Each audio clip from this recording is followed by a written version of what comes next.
and Jai Gurudev Ji, welcome to your Saheli chat show, and my name's Jazz Saikon. So we have another interesting few topics for you today, and with me as always I've got Davinda Ubi and Gadyal Gacha. Jai Gurudev Ji. Right ladies, today ਅੱਜ ਆਪਾਂ conversation ਲੈ ਕੇ ਆਉਂਦੇ ਆ ਅੱਜ ਦੇ ਸਮੇਂ ਦੇ ਵਿੱਚ ਹਜੇ ਵੀ important ਹੈਗਾ ਆ difference about having a son and a daughter.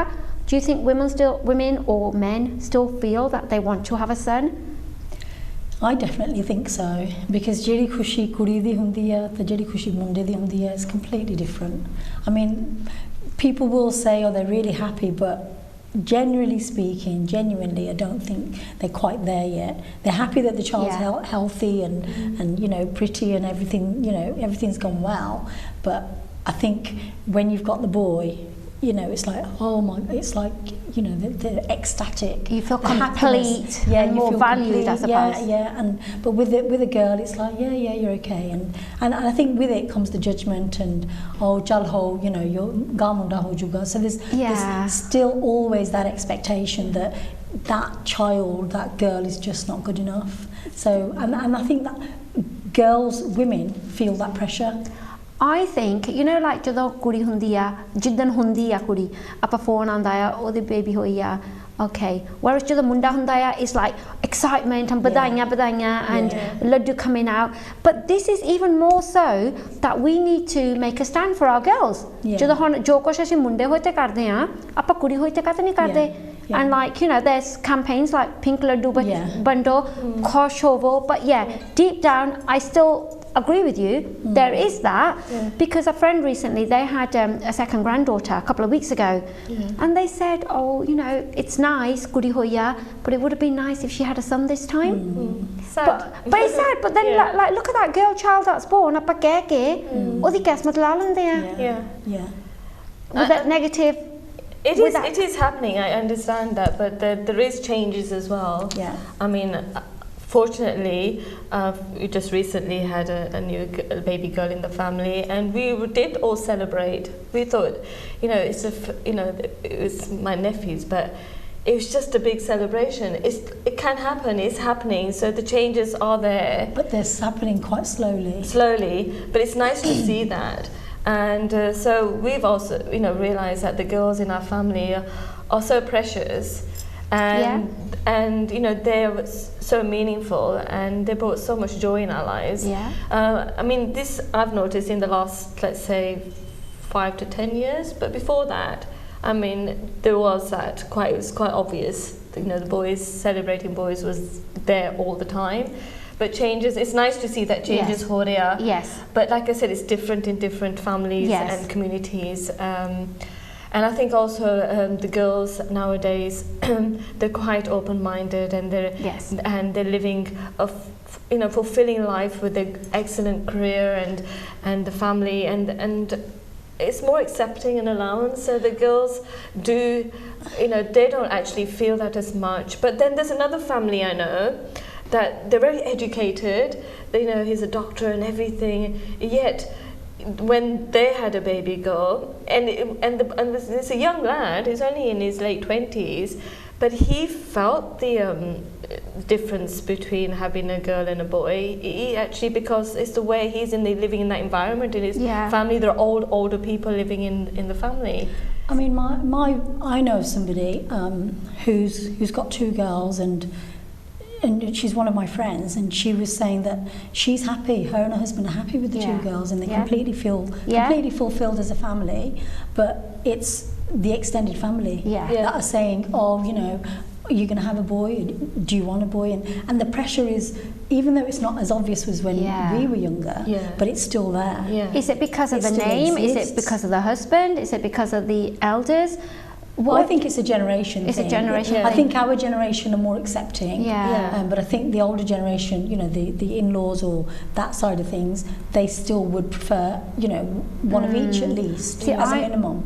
I know quite a few women with the same gender children.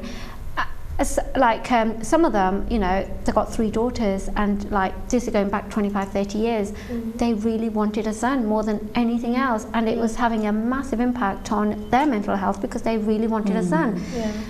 And they used to say, oh, it's because of other people, you know, they're going to say, oh, the munda nahi hega bichari. Again, that comes, you see, this is why making a stand for our, you know, at the birth of our girls is really important. And say she's no less than, because we make the kudi nu pehla hi apa cut bana dinde hain than the munda. That's right, when I had my daughter first, and because I was only me and my brother in my family, so I never had a sister. So when I was pregnant the second time, I was so wanting another girl, because I knew how much I missed having a sister in my life. Because I'm mostly in a family with, I mostly got cousin brothers, so mostly I was like the only girl, so I really missed having, you know, a sibling sister. And so when my son was born, I was happy. But it's so strange. I would have been happier if there was a girl. But obviously the family was really, really happy. And there was sort of everybody celebrating. But in my heart, I really felt I wanted a girl. But I'm just saying, it has to be an individual experience. Because of my upbringing, I really miss having a sister. And I think if I had sisters, maybe I probably would have thought I wouldn't mind having a boy. See me, although I had sisters, and I was the eldest, and I wanted a girl first. I don't know why, and there were certain family members who said, oh, don't ask for a girl, we've already got 2 girls in the house, and people are going to call this house Kuriyan Wala Kar. And I thought, oh my God, I really want a daughter. That's a really terrible name. I really wanted a daughter, and when my daughter was born, and obviously my dad, being a little bit old school, didn't come to visit me for about 4 days. I'm thinking, oh my God, he didn't come to see me because I had a daughter. So there was that still then, 35 years ago. But we need to come away from that, really, because again hunda siga, you know, kudi ho jave sadi kudi bas jandi a, because we weren't educated, and parents got you married where they thought was right for you, and they had in their heads jina chede de munda nahi hunda ine, you know, basna nahi hega, and they used to feel just like munda ho gaya hon sa kuch theek hai. They had that thinking, I think, because, you know, for them it meant more than it did for us. Because for me, I was happy with a girl. I think also there's the, you know, we can't forget the pressure of having a girl. Because of when, you know, going back to India, I mean, over here, hopefully, you know, the whole dowry system's changing. I know that when my children got married, we didn't want anything from, you know, the other side. So that made it equal. It was just about them. It wasn't about Dina Lena. And, you know, exchanging suits or gold or anything. Everything was focused on the children. And I feel quite happy with that. And I really hope people will take that on board, because the pressure of buying suits and all these other things for people who probably aren't going to wear them because they're not their taste, you know, to me is madness. But then in India, you know, if you have a girl, they've still got that whole pressure of marrying her off, and the whole dowry system's still very, very strong. So for us, it's not that big a deal, because our children can be educated, they can, you know, fend for themselves. That's right, But in India, it's a completely different story. Or in other never mind, we're not going to rush you to get you married, because they are equal to their male counterparts. And we want them to have an education and be independent girls, right? Rather than give them that big fat wedding and get them married quickly, because a girl that's not married at 25, 26, it's okay with us. That's right, isn't it? And obviously then the next generation will carry on like this, because we're making these changes. But also, when I was younger, my grandma wouldn't allow any of us to go to university. We weren't allowed. Because we were like, it was like, that's it, college, school, school, bang, get married, that's it. And sadi zimmewari ho you're somebody else's responsibility. It's almost like you're just like a parcel being passed along, you know. Like, this is that thing where it comes like, when a girl is born, they say begani and chale jana apne ghar nu. You get married and they say begane karon aiya. God forbid your husband passes away. So the Bagani, where does she go? That was the big question I had for people. Right, where do I belong now? I don't belong in my parents, I don't belong in my in-laws, but I'm me, so I'm going to just belong where I feel I'm identity with me, Hannah. She doesn't know who this me is anymore. No. The good thing is I mean, this is something that I think my husband told me about, that in India now, if a girl either becomes divorced or anything, she has a share of her husband's land, so she has got an actual place that she can go. So that's good. I mean, over here, obviously, it's a completely different story. You still have all those judgments and everything else going on, but In India, that means you've actually Yeah. got somewhere that you can go. That's Yeah, good. And that's even really here, good parents' news. mindsets are changing. Say a daughter's Yeah. marriage breaks, you know, it's not the end of the world, is it? Yeah, no. It's better to have a divorced daughter than a daughter that's, you know, committed suicide. That's right, absolutely. So, you know, everything, we have adapted a lot and we have changed, and hopefully the change will get even better and we start to celebrate baby girls' births even more. Yeah, that's I think it's amazing because we celebrated our granddaughter's births. You know, they had a son, then they got a daughter. Yeah. So amazing. And my two girls are my left and right hand. You know, my left and right arms, I'd say. Absolutely, yeah. And they're not girls are not burdened. Actually, they No. contribute. My daughter contributes beautifully. And, Exactly. And you know, she's So does mine. yeah, and it's so nice because she don't make her feel that, you know, she's different from my No. son. No. You know, Yeah. she's just as meaningful and Exactly. precious to us. And I think when my children were small, for me, it was about equality. Yeah. Definitely. You know, if whatever she was doing, if she was in the kitchen helping out cooking, then so could he. Yeah. There's still always a difference anyway, Yeah. because boys are, I don't know, maybe they are generally more reluctant, but Yeah. We've let them get away with more, I think, Yeah. because a girl, you know, we say, oh, kudiyan sheti mature ho jandiyan for their age. Which is It's true. because It is true. they do, but it's also the rules and expectations for a kudi Responsibilities. and responsibilities we have for a munda Yeah. are different. I don't care if people agree with that, but in most houses, they are different. Yeah. A munda can get away with coming home that time, and people often say to the kudi, tu kudiyan tu aaja kar sheti. Yeah. But, you know, they shouldn't don't allow them out in the first Yeah. place. Exactly, or they don't allow them out. So that's why the kudi has different jimmebariyan, Yeah. and she behaves differently That's right. to the male counterpart. Yeah. So that I was an suppose they interesting. think that goodies have more to lose, you know, the reputation, the yes. dignity, Yeah. and Tu sadi izzat yeah, yahan yeah, auntie, maybe that's where all these fears and behaviours are coming from. But I just feel like a boy and a girl, like I make sure my son and my daughter, they equally take responsibility to the household chores. Yes. Yeah. My son knows he has to clean his room and he has to. They cook and they do everything together. Yeah. So it's not my daughter does more. No. He does just the same Good, amount. Yeah. good, and that Yeah. hopefully, you know, we'll make those changes that are needed still, Yeah. and we're getting there Yeah. slowly but surely. Yeah.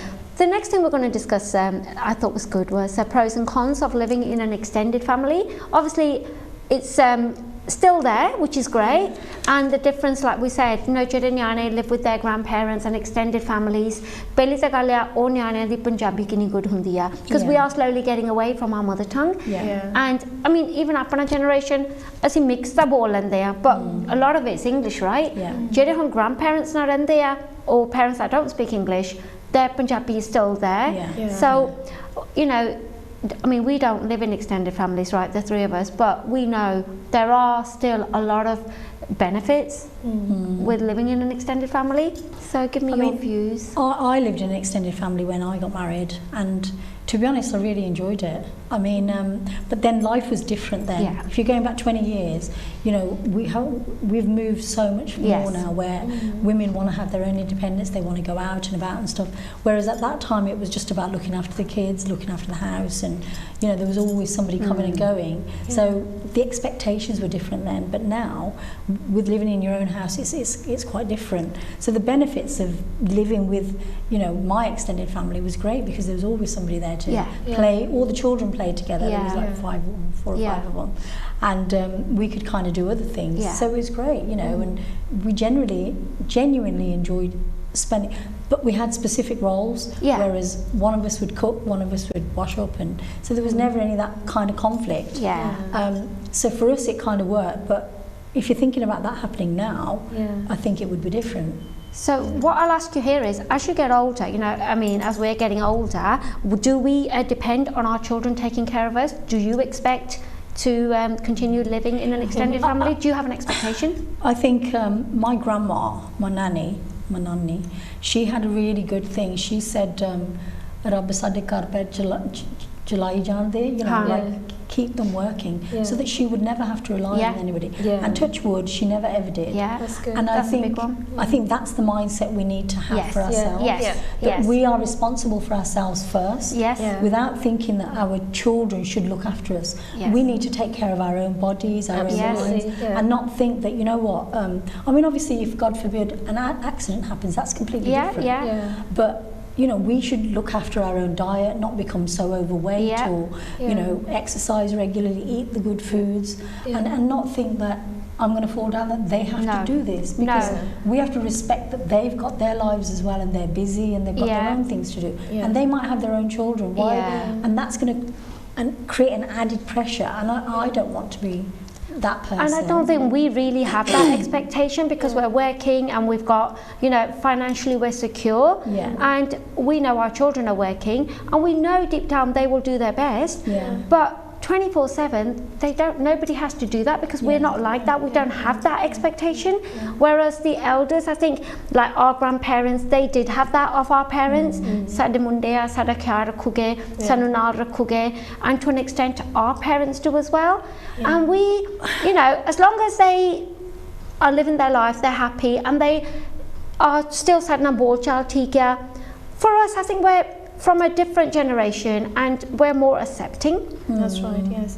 But I just think it's not fair to expect a boy to do that. No. It should, if there's more than one child, it should be shared. Definitely. But at the same time now, I mean, I know my niece, Prabjot, they do like this home caregiving, where children don't have to have that responsibility. You know, they can be taken care of by a private organisation. You know, and so that makes it easier. I mean, I don't know what the cost is or anything like that, but that takes the pressure off people.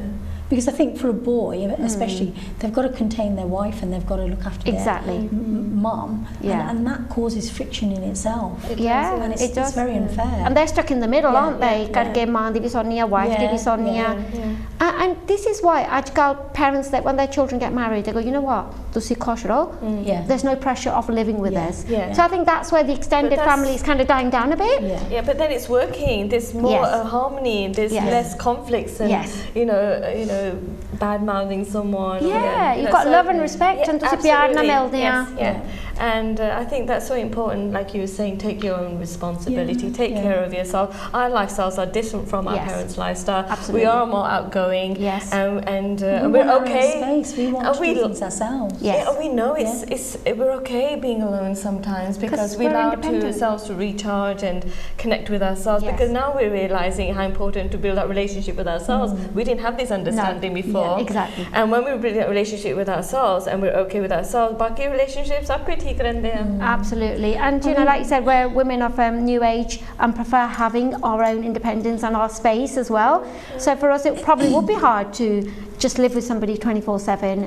I think where you've got a family where everybody works and everybody kind of comes together in the evening, which is how it is with us, but also it's good to be able to support your children, because obviously we know with the housing that's going on, children can't afford to straight away go out and buy a house. No, they can't. So they are gonna live with us longer. So if they do get married at a younger age, they're probably going to be with us for about a good 5 years before they can get a deposit. And we have to consider those sort of things, as much as we're saying that you know, we all want to be living independently of each other, but together.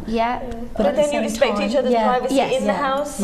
So you make sure that, you know, if you go into a function, they're not expected to go every time, that they want to go somewhere. You give each other space. So you just got to be sensible about it. Exactly. And give them the time where they've got the house to themselves. There's lots of, you know, points to kind of look at. And as long as it works for you, it's fine. And also not thinking that they've got to tell us where they go. Well, I think for where you kind of children, or we tell each other where we're going, that's just respectful. It is. But to allow freedom, I want to be able to go wherever everybody wants to be free. Someone expecting me to be at home every day. Absolutely. So there are, you know, advantages and there are disadvantages.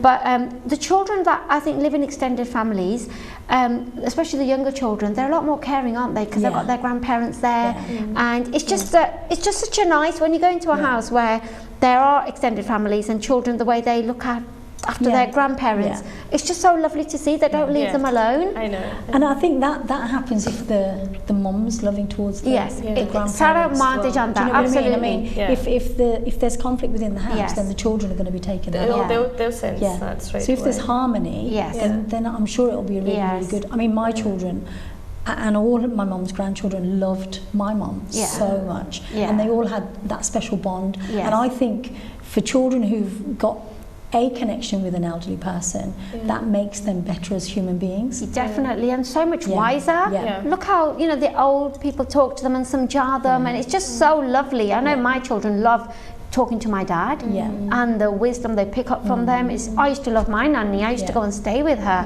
and I used to love it. I was mentioned earlier on, I was saying that the first 7 years of a child's life, जितना the environment है, ना बच्चे ने सीखना. So if it sees a lot of love with it, if the parents, like parents are busy, they're working, okay, but if the grandparents are there and still making them feel loved, and the, you know, the main carers there, the child is, you know, already building that beautiful, lovely new habit and thinking of, you know, love and family and connection, and that's a beautiful way to grow the rest of your life.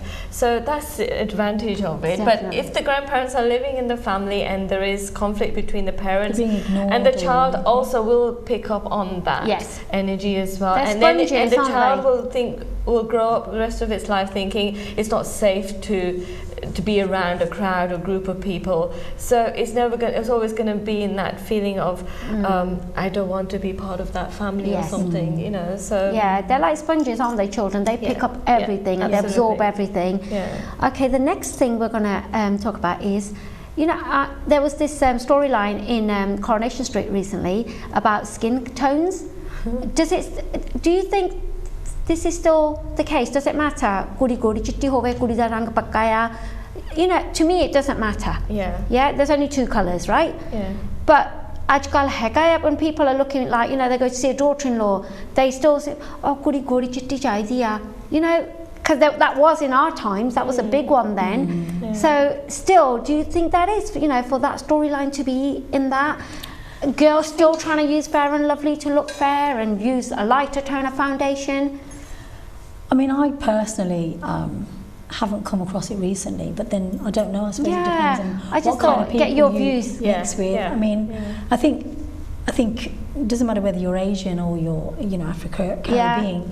There is this thing about everybody wanting to be fairer, to be lighter. That's what I mean. And that's society itself, and not any individual person. No. But you know, again, it's, you know, people should be accepted for what they look like, how they look. I mean, you know, and get the same respect, right? Colour shouldn't be like, oh, gori chittiya, so she's going to get less respect. It's some of the things, you know, myths around that are not right. I mean, I know a few friends, and they know, I think they're about a few sisters, and one of the sisters did get married to an African man, and but apparently their relationship is the only relationship out of the whole family that actually works.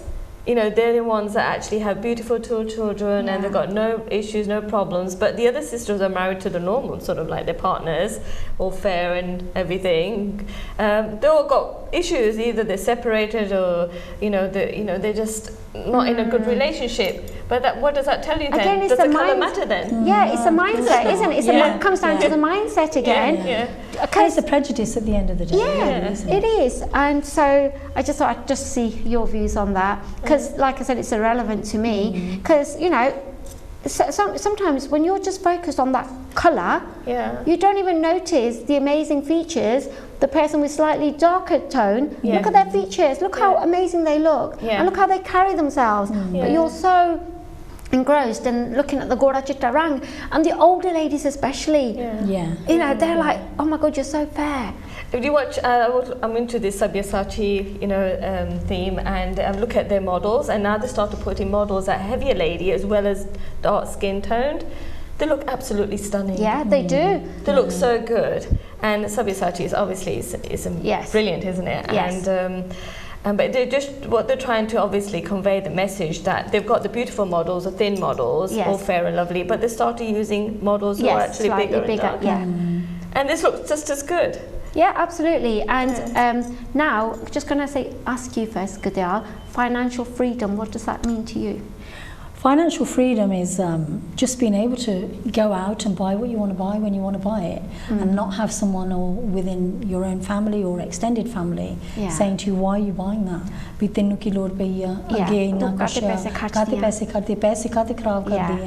And financial freedom is very, very important. I think where you've got a male or one person working and the other person, it can do a lot of damage to your self-esteem if you're kind of waiting for someone to give you money, like an allowance or a little bit of money, because that can really alter the quality of the relationship. Definitely. So it's really important that if you are the person in that relationship who's not working, that you do that with love and care and attention, so that person does have a bit of financial independence and doesn't have to tell you what or where they've spent that money on.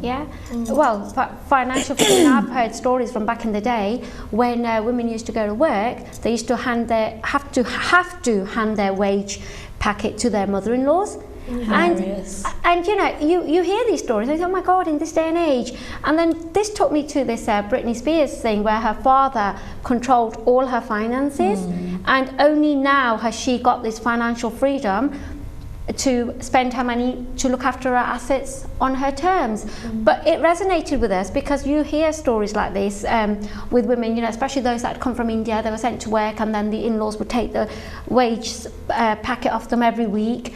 And you know, they were scared to even ask for what they needed. I mean, the thing is, that isn't happening anymore. But you know, I'm not sure. With Britney Spears thing, it just brought it back and think, oh, I thought it wasn't, but is it still happening? Because the way I don't know if you picked up on that story, but you know, now she has the power. She can do what she wants, and she's a 38, 39-year-old woman, and her father was still controlling it. And I think in our culture, there is a thing with this male patriarchy. You know, men, if they could, they would control you.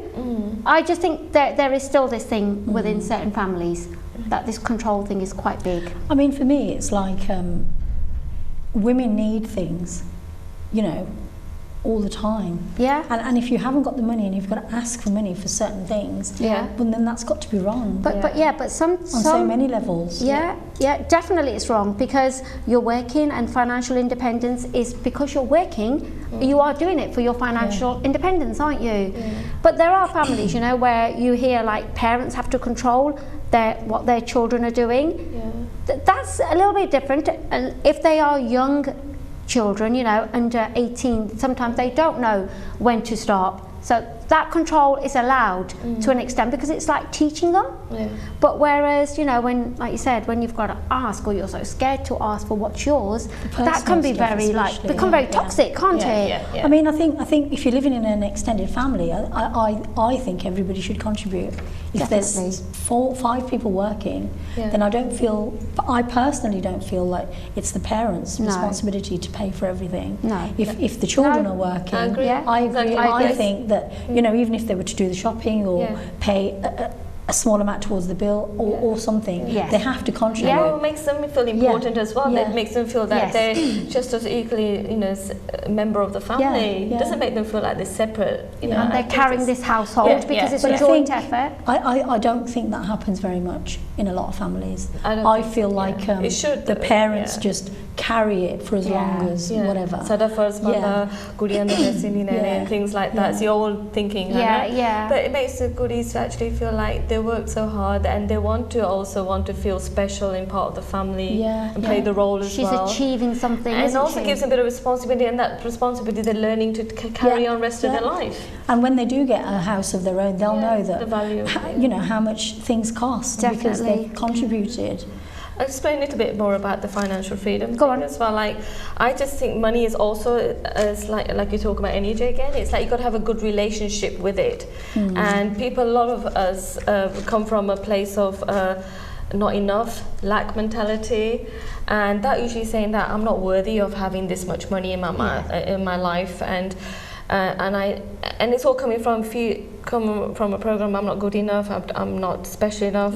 You know, I don't value myself.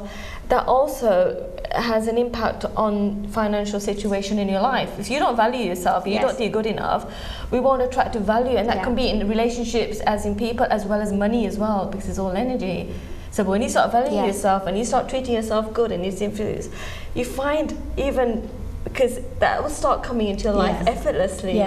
So you got to build a good relationship with everything, with people, money, and some people think, oh, Maya and things like that, you shouldn't focus, it's bad for you, money is not good for you, it makes you think. What we got or what you earn. And you know, even when you get a bill, for me personally, I don't dwell on it too much. Yeah. I just pay it and I just look at it as a transaction. Yeah. Done it, it's gone out your head. Yeah, and like some people say, oh my God, I'm going to find Milligard, you know. Yeah, it doesn't then matter. they start panicking about it. And then I think, look, you should be grateful. So it's just looking through a different perspective. Yeah. You've got money to pay for it. Exactly. That tells you you are rich. You have enough that you can see that I'm grateful. I've got enough money to pay for it. Yes, absolutely. Yeah. And that takes us nicely, when you said a relationship with your money, that actually takes us nicely into our final segment here. Besides cheating, what else would you say destroys a relationship? It doesn't have to be the cheating that's, you know, the end of. So there could be like, you know, like drive and ambition, narcissistic behavior, if the other Cultural person is lying to you, cultural differences, and, you know, control, again, financial control, emotional abuse. You know, I think there's lots of different, you know, there's lots of different things, but say it's your partner, for example, say your husband's head turned when a pretty woman walked past, and if you knew he was a bit of a flirt anyway, and he did it all the time, you'd probably think that's just him and take no notice of it. I don't know, think how would you so. feel? How would you go on? I personally wouldn't be with a person You like wouldn't that. tolerate it? No, I wouldn't, because I wouldn't be comfortable with being with somebody like that, because if he's with me, it's all about being present. If we've gone out, myself and my husband, it could be with other people as well, but if I've gone out with him and he's looking at other people, that means he's not with me. Yes. His attention is completely somewhere else. Would that make you feel insecure? It'd probably make me feel angry, Yeah. more than insecure, because I'm quite secure in myself. Good. But for me, I would not be with that person in No. the first place, because I'd be looking at, I mean, if I'm going to get into a relationship, you know, going back, and if I was allowed to be in a relationship rather than an arranged marriage, Yes, then yes. that's definitely something that I would be looking at. Because if he's doing that before you're married, then that's a big red flag for me. Yeah. So, Definitely. I mean, what kind of impact would it have on your mental health if your husband did that? Would you have a conversation with him, or would you just say, right, I'm not going to be with this person? Because I think if it was before marriage, I definitely would make that decision. That Yeah, that is yeah, not it's the easier person then, for me. yeah. But if I was married and that was happening, I would definitely have a conversation. And then obviously, if it continued and I felt like, you know, he's not honouring me, or he's Yes. not being honest with me, Yeah. or there's a chance that he may be seeing other people, then yeah, that's obviously a recipe for disaster, and that would have a massive impact on anybody's mental health. absolutely, Yeah, that's what I thought it was important to cover it, because you hear this more and more. Because a marriage or any relationship is based on trust. Yeah. And if somebody who's supposed to be your partner is looking at other people, it's almost like saying, I've got a plate of food and I've got all the food, but you know what, I want to look at that other person's plate. Yeah. And we all have a bit of food envy. Yeah. You know, and that's completely okay and it's normal. But to be looking at somebody else's wife or daughter, I don't think that's right. And also that means something needs to be done within the relationship. Yeah. He's not happy, clearly. Yeah, There's a To be sign doing there, that in there's the a first signal. place. Why don't they have a conversation? Yeah. I mean, I would definitely have a conversation if I was married to that person. And cheating doesn't only happen physically, does it? It happens emotionally as well. Yeah.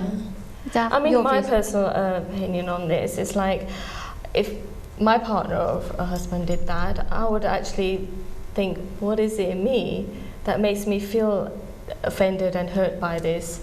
You know, what is he showing me? Yeah. That what is, you know, that, so let's say it's brought up like feeling insecurity or feeling uneasy, feeling upset, feeling neglected, feeling, you know, rejected in some way. So that's me. I'm become aware of the program that I'm running that's, you know, attracting that situation to me. So it's made me aware of that.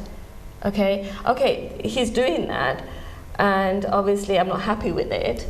But then also I've got to realize that every relationship there is teaching me something in relationship with myself. So I'd put it on me and say, what changes can I make in me? Yeah. You know, so I would ask myself. You'd look at yourself. Yeah, I'll look at myself. So where else in my life do I feel like a person is not giving me the attention, is ignoring me, neglecting me, not thinking I'm important and special enough? So I start working on that, and then I realize that, okay, this is something changes I need to make in myself. But at the same time, I will still have a conversation with the person.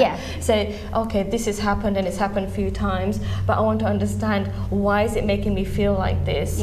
Because it's happened, and I need to get to the root cause of it.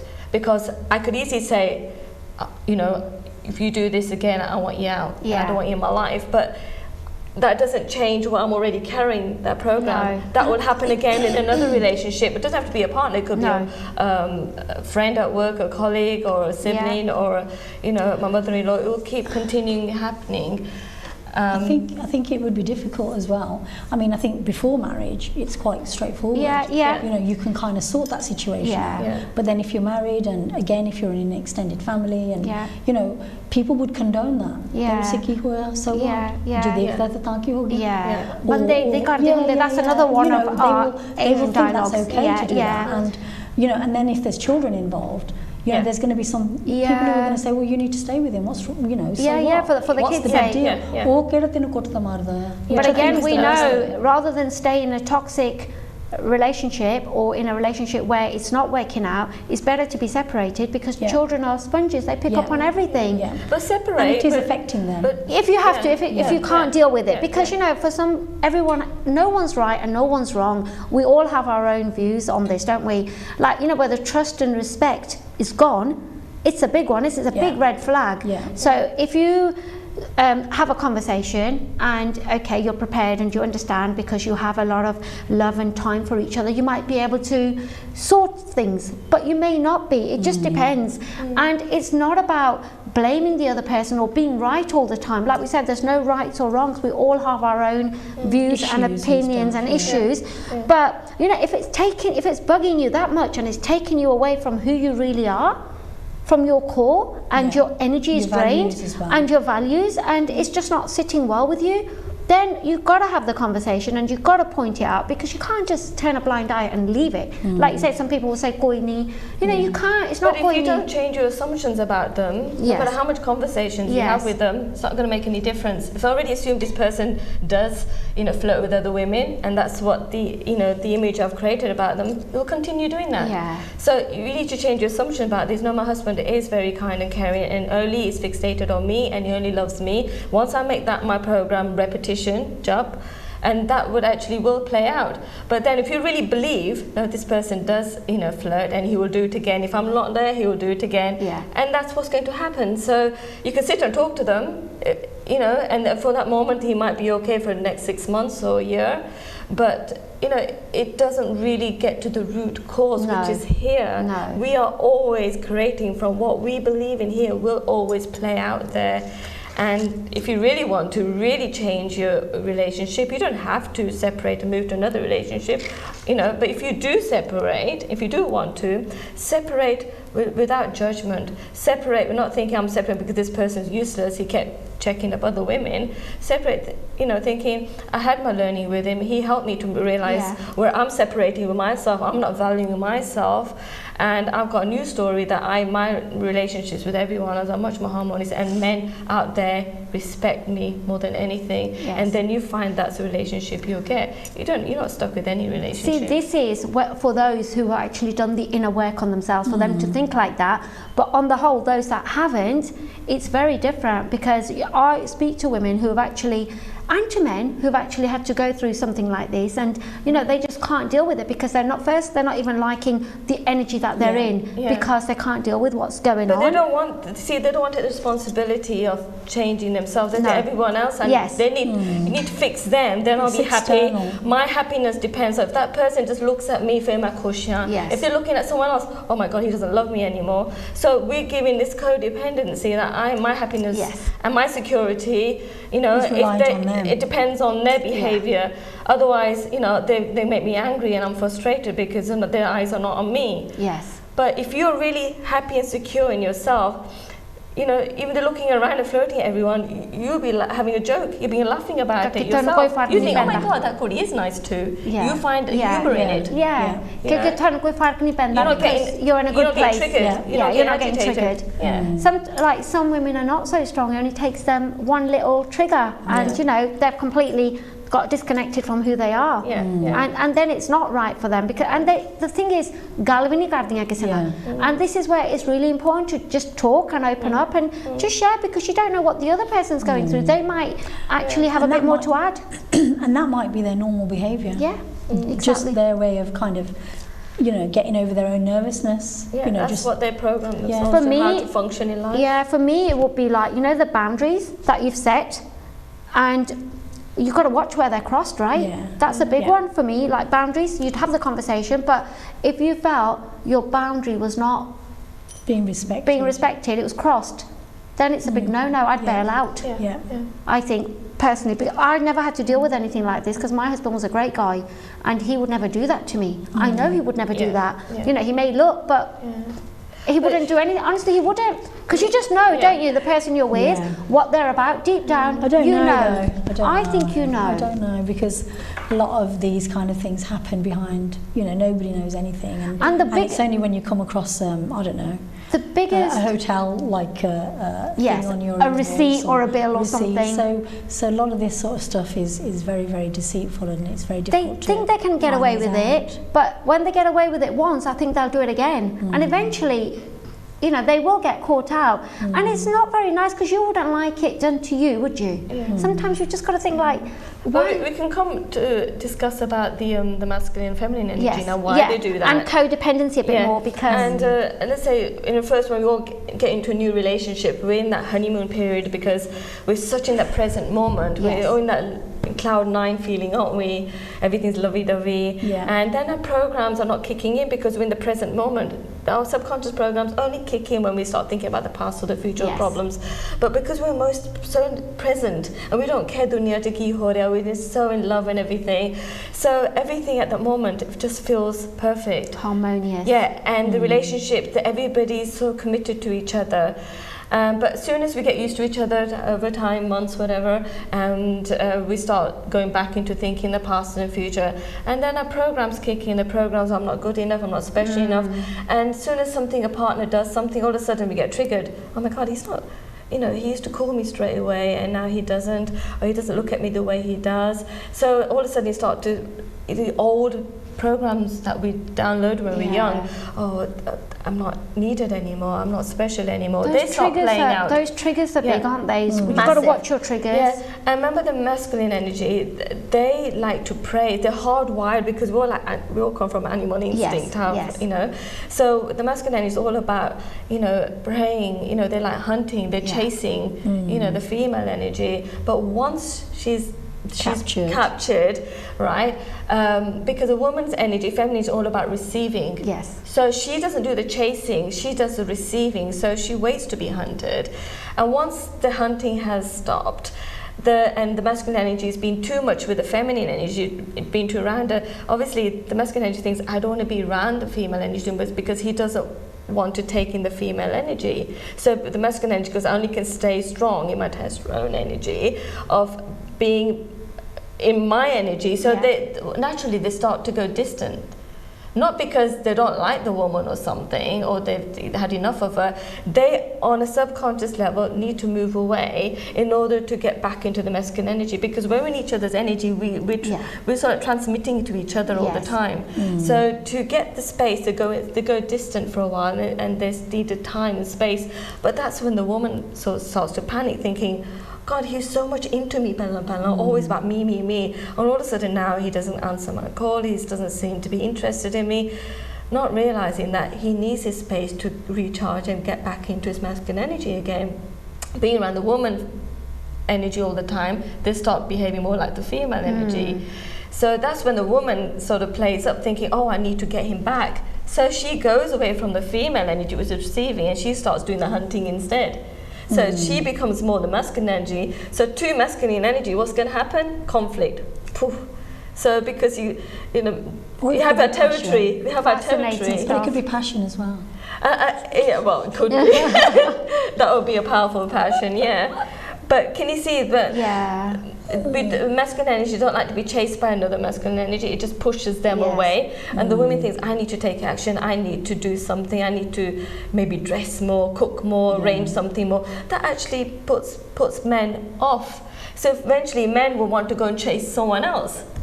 Do you understand? Yeah, yeah. Because That's not justifying that behaviour. No, it's not it just justifying. does, but biologically, Yeah, they have to yeah. do that in order to stay in the masculine energy. So they don't, on a subconscious level, they will be like it's a chemical attraction they Yeah. will have to another feminine energy who's Yeah. not chasing. Yeah. I know, So he'll there's get, an oh my imbalance, God. isn't And there? they, I It's do an agree. imbalance. I do Yeah. agree with you. Like, you know, men, they don't like a woman that's like all needy Clingy and starts and chasing needy. and clingy. Yeah, they don't like clingy. They're like a needy strong woman. woman, right? Yeah. And if But you're who's strong also and you know who independent. you are and you're Yeah. independent, Yeah.